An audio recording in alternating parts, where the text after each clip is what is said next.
আরজি করে প্রতিবাদ রাজ্যসভার সাংসদ পদ ছাড়ছেন জহর সরকার। মমতা বন্দ্যোপাধ্যায়কে চিঠি প্রাক্তন আমলার, রাজনীতি থেকেও সরে দাঁড়ানোর ঘোষণা।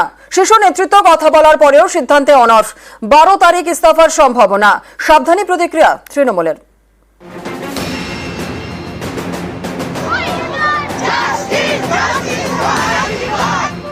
আরজি করেন মহিলা চিকিৎসকের খুন ধর্ষণ এ নিয়ে তোলপাড়। ইতিমধ্যেই প্রতিবাদে সুর চড়িয়ে শাসক দলের অস্বস্তি বাড়িয়েছেন তৃণমূলের রাজ্যসভার সাংসদ সুখেন্দু শেখর রায়। এবার প্রথম শাসক দলের কোনো সাংসদ আরজি করের প্রতিবাদে ইস্তফা দেওয়ার সিদ্ধান্ত নিলেন।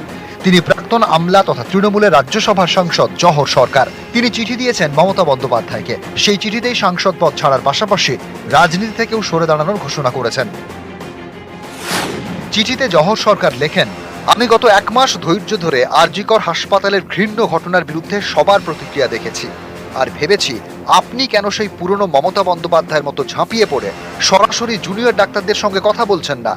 এখন সরকার যেসব শাস্তিমূলক ব্যবস্থা নিচ্ছে তা এক কথায় অতি অল্প এবং অনেক দেরি হয়ে গেছে। আমার বিশ্বাস এই আন্দোলনে পথে নামা মানুষেরা অরাজনৈতিক এবং স্বতঃস্ফূর্তভাবে এই প্রতিবাদ করছেন। অতএব রাজনৈতিক তকমা লাগিয়ে এই আন্দোলনকে প্রতিরোধ করা সমীচীন হবে না। প্রসার ভারতীর প্রাক্তন সিইও জহর সরকার 2021 সালে বিধানসভায় জেতার পর জহর সরকারকে রাজ্যসভায় পাঠায় তৃণমূল।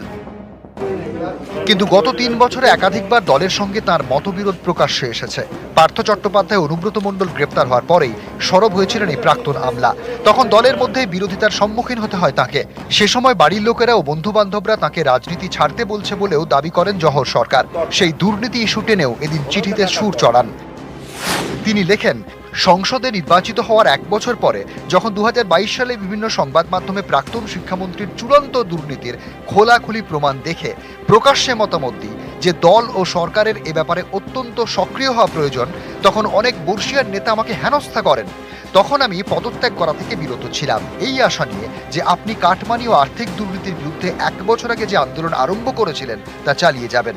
আমি আমার দায়িত্ব পালন করলাম, কিন্তু আমার রাজ্যে দুর্নীতি আর দলের একাংশের নেতাদের অন্যায় দাপট দেখে আমি হতাশাগ্রস্ত হলাম। দেখলাম রাজ্য সরকার সামলাতে পারছে না। আরজি কর নিয়ে তৃণমূলের রাজ্যসভার সাংসদ সুখেন্দু শেখর রায় সোচ্চার হন। তিনি পথেও নামেন, এমনকি গ্রেপ্তারের আশঙ্কা করে কলকাতা হাইকোর্টের দ্বারস্থ হতেও দেখা গিয়েছে তাকে। এবার একেবারে সাংসদ পদ ছাড়লেন তৃণমূলের রাজ্যসভার আরেক সাংসদ জহর সরকার।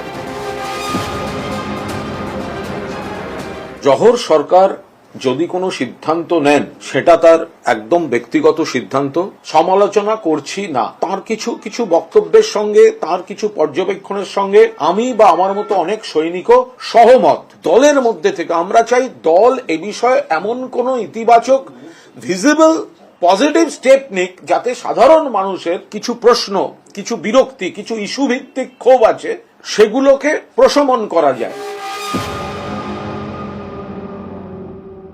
জহর সরকারের যে উদ্যোগ, সেই উদ্যোগ যেন তৃণমূল দলের আরো যারা জনপ্রতিনিধি আছে তারা অনুসরণ করে। জহর সরকার অনেক বড় আমলা ছিল, সারা দেশের খবর যার কাছে থাকে, বাংলার খবর তার কাছে অনেক বেশি থাকার কথা ছিল। আজ তার বিবেকের দংশন হচ্ছে নিশ্চয়ই, তাই ভালো লাগছে। কিন্তু এখন আর অরণ্য রোদন করে কি হবে? অতীতেও জহর সরকার পদত্যাগ করেছিলেন, আবার চোখের জল মুছে তিনি রাজ্যসভায় ফিরে গিয়েছেন। যদি বিবেকের দংশনে কিংবা অন্তরাত্মার আহ্বানে তিনি এই ঘটনা প্রবাহে, এই দ্রোহকালে পদত্যাগ করে থাকেন, তাহলে পশ্চিমবঙ্গের মানুষ তাকে অভিনন্দন জানান। নিউজ 18 বাংলা।